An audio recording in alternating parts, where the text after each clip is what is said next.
pessoal, eu sou Maria Raquel, professora de redação do Determinante Pré-Vestibular. A gente está aqui hoje para falar um pouquinho da redação e ajudar você a melhorar a sua nota no dia da prova. Hoje a gente vai falar sobre a competência 1 do Enem, da prova de redação do Enem. Você sabe que a prova do Enem de redação tem 5 competências, né? A primeira competência trata dos aspectos gramaticais. A segunda competência, ela trata de 3 elementos. Ela trata dos limites estruturais do texto dissertativo argumentativo, ela trata do uso produtivo do repertório sociocultural e da adequação ao tema. A competência 3, ela trata sobre a qualidade da argumentação e do projeto de texto. Já a 4 fala de coesão e a 5 fala sobre proposta de intervenção. Esses 8 encontros, que é uma parceria entre o Determinante e o Estado de Minas, eles vão tratar sobre essas 5 competências. Algumas competências eu vou dedicar mais, outras menos. E hoje nós vamos falar da competência 1. A competência 1 é aquela que fala da gramática e muita gente tem dificuldade. E se vocês quiserem saber, a cada 3 erros você já perde 40 pontos. Ou seja, a gente não pode vacilar nisso aí. Bom, interessante a gente pensar que a competência 1, ela trabalha com 3 elementos. O léxico, que é a escolha da adequação vocabulária, as palavras que você escolhe, se elas estão escritas corretamente ou se elas não estão escritas corretamente. E se elas estão no seu uso adequado, da norma padrão, e não é da coloquialidade, marca de oralidade. A questão da gramática, as normas gramaticais, que muita gente tem dificuldade, e a construção sintática. A fluidez na leitura, um período bem organizado, claro, né? Os principais erros são gramaticais. Bom, né, a gente vê aí erros de concordância, de flexão, de regência, de colocação pronominal. Gente, dica que eu dou para vocês, estudem gramática, né? É importantíssimo estudar gramática também para redação. Por exemplo, regência. A gente muitas vezes usa a regência de forma inadequada. E 3 errinhos tira 40 pontos, você não quer que isso aconteça, então vamos evitar esse tipo de erro. Pede para o seu professor, sua professora, uma lista de exercícios, estuda a teoria, porque isso vai fazer muita diferença na hora da prova de redação, né? As convenções de escrita, muitas vezes, também inclusive por nervosismo, é importante que vocês fiquem atentos e atentas a isso aí, separação silábica, uso do hífen de acordo com o novo acordo ortográfico. Importante estudar o novo acordo ortográfico, sim, para não ter esse tipo de vacilo. Uso correto de letras maiúsculas e minúsculas, ortografia, acentuação. E muitas vezes o candidato ou a candidata acentua uma palavra corretamente e depois, por ansiedade, nervosismo, até falta de atenção, esquece de acentuar a mesma palavra em um outro período, em um outro parágrafo. Perdeu o ponto por falta de atenção. Então, uma boa revisão é fundamental para você evitar esse tipo de erro. Gente, faça rascunho, observe a sua escrita, na hora que você for passar limpo, passa limpo com um olhar de corretor, tentando achar esses erros aí, beleza? Tem também os erros do respeito à modalidade formal, o uso adequado ao registro formal, sem marcas de oralidade, sem coloquialidade. Às vezes a gente se vale de recursos como a gíria, não é muito adequado para o Enem. É sempre uma escrita formal, a escolha lexical mais objetiva, direta, sem se valer de gírias ou elementos do tipo. Tranquilo? Bom, a gente também tem erros de construção sintática, estruturação adequada de orações e de período do texto. Muito comum, às vezes, o aluno fazer um parágrafo frasal ou um período longo, aí ele se perde na estrutura, perde o sujeito, e aí pode atrapalhar, inclusive, a argumentação. Então, a competência 1 também, muitas vezes, tem relação com a competência 3, como eu já disse, a competência de argumentação. E é importante que você fique de olho, principalmente na hora que você for reler o seu texto, se aquela estrutura está bem feita, está clara e que o corretor vai poder atribuir a nota que você merece. Bom, eu separei para vocês os erros mais comuns que eu encontro na minha vida de professora de redação, né? Porque provavelmente você comete algum desses erros e, se você souber, pode evitar de perder aqueles 40 pontos que a gente não quer perder, beleza? Vamos lá. Período iniciado com pois. Gente, não, né? Pois não serve para iniciar período, beleza? Construção de parágrafo frasal. Um parágrafo, é interessante que ele tenha no mínimo 3 períodos, né? É claro que existem situações que um parágrafo com 2 períodos Beleza, funciona, mas em geral, principalmente em textos de alunos de pré-vestibular e de terceiro ano, um parágrafo mais bem construído é aquele com 3 períodos. Então, é interessante que vocês releiam o texto e fiquem atentos se vocês fizeram um parágrafo frasal, tranquilo? Falha no uso de hífen, por exemplo, em dia a dia, que eventualmente já teve hífen, não tem mais, maus tratos, bem-estar, como eu disse ali mais cedo, estuda a nova regra gramatical para você não vacilar nisso aí. Bom, dificuldade de pontuação, discernir quando a estrutura frasal já está completa, se pode receber um ponto ou não. Às vezes um candidato fica colocando um tanto de vírgula, vírgula, vírgula, vírgula, vírgula e faz uma sequência gigante, né, um período centopeico demais, muito, muito, muito ligado. E quando você vê, você perde a referência, você não sabe mais de onde que você veio e para onde que você vai. Isso é trabalho também na argumentação, né? O uso da vírgula, gente, estudem. Não adianta a gente fazer um texto dissertativo argumentativo sem se valer também dos elementos da língua. Então, assim, estuda vírgula, beleza? Vírgula eu encontro erro de vírgula assim, o dia inteiro. Por quê? Porque as pessoas muitas vezes acham que só treinando a escrita vai conseguir manejar todos os recursos da vírgula, mas não, tem que estudar a teoria também. A coloquialidade entre ter e haver e o uso do vocábulo coisa. Né? Muitas vezes a gente confunde quando que usa tem, quando que usa a, e às vezes a gente usa palavras muito vagas, tipo coisa, algo. Isso traz não só para argumentação pouca clareza, né, fica extremamente vaga, como faz parte da coloquialidade, isso é bem diferente do que a gente espera aí da norma padrão.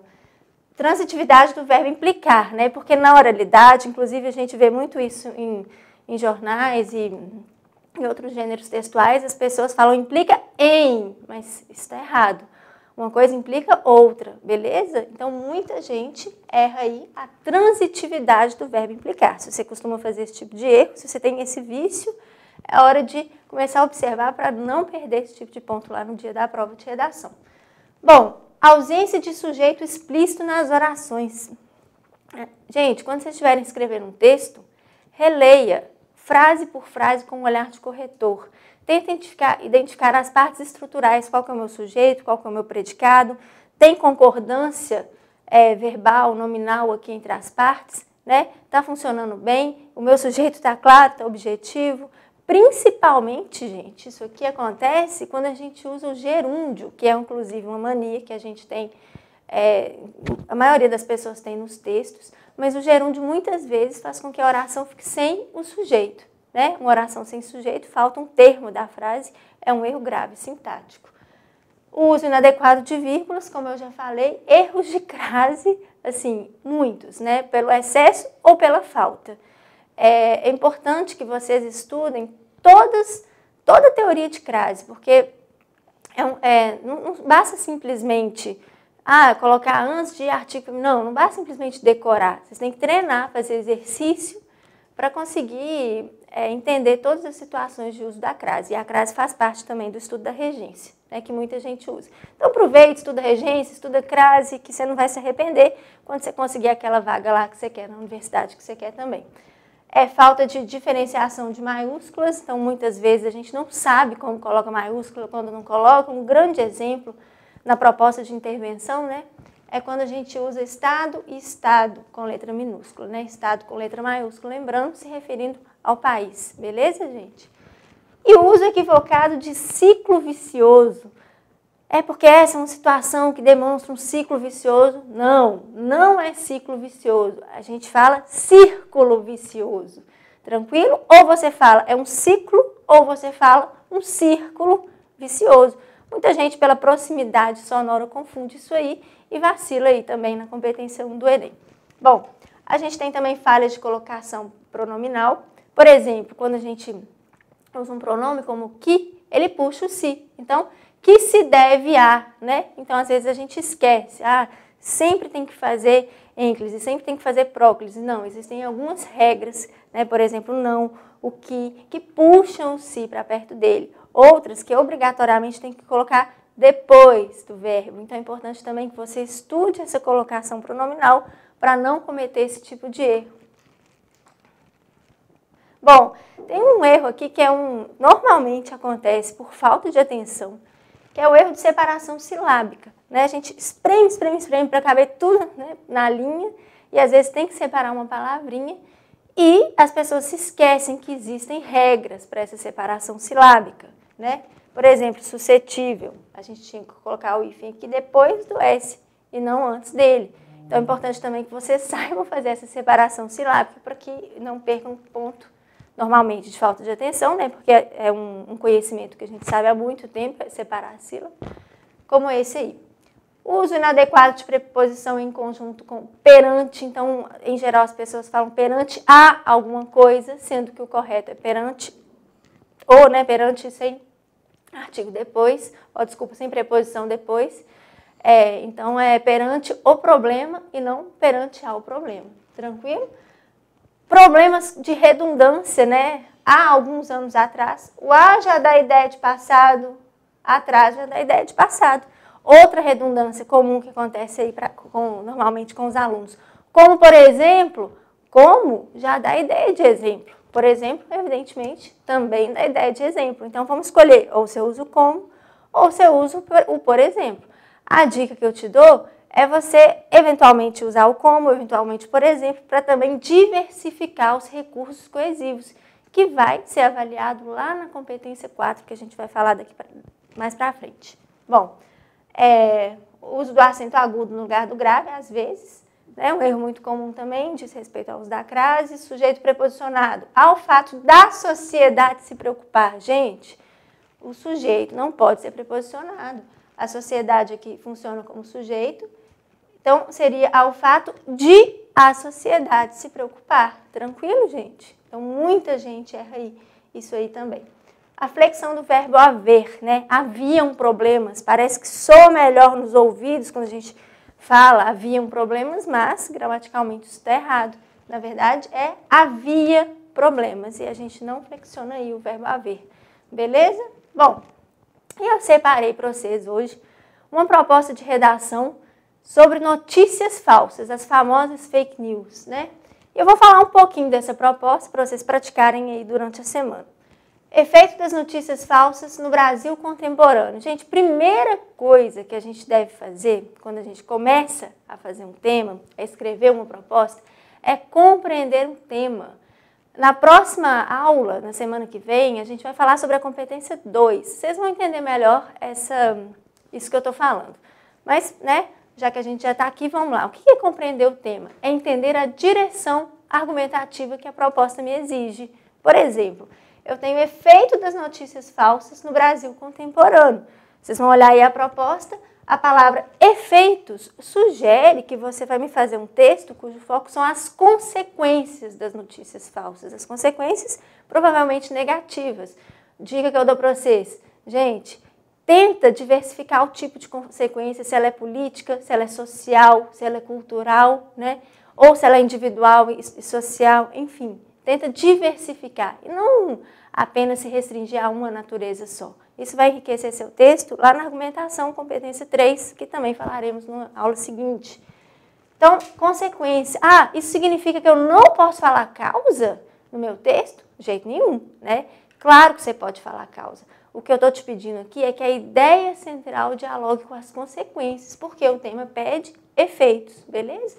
Das notícias falsas no Brasil contemporâneo. O que esse contemporâneo traz de importante para a minha análise? Bom, é contemporâneo, ano de eleição, né, questão política, e o uso das redes sociais, por exemplo, Facebook, Instagram, WhatsApp. Né? Então, não é simplesmente falar de notícias falsas veiculadas pela Rede Globo, enfim. Né? É essa notícia falsa que circula diariamente na palma das nossas mãos, aí nas nossas redes sociais. Tranquilo, gente? Olha só, vocês podem se valer, por exemplo, de exemplificação. Recentemente, no Brasil, teve um problema com a vacina, o número de vacinação caiu muito.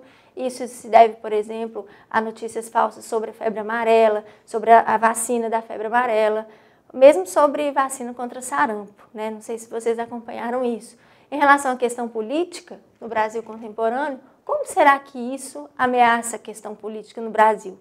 Vocês vão ver aí, acho que no texto 3 da proposta que eu montei para vocês, que houve vários projetos de lei, só esse ano ano de eleição, para tentar criminalizar de alguma forma a difusão de notícias falsas.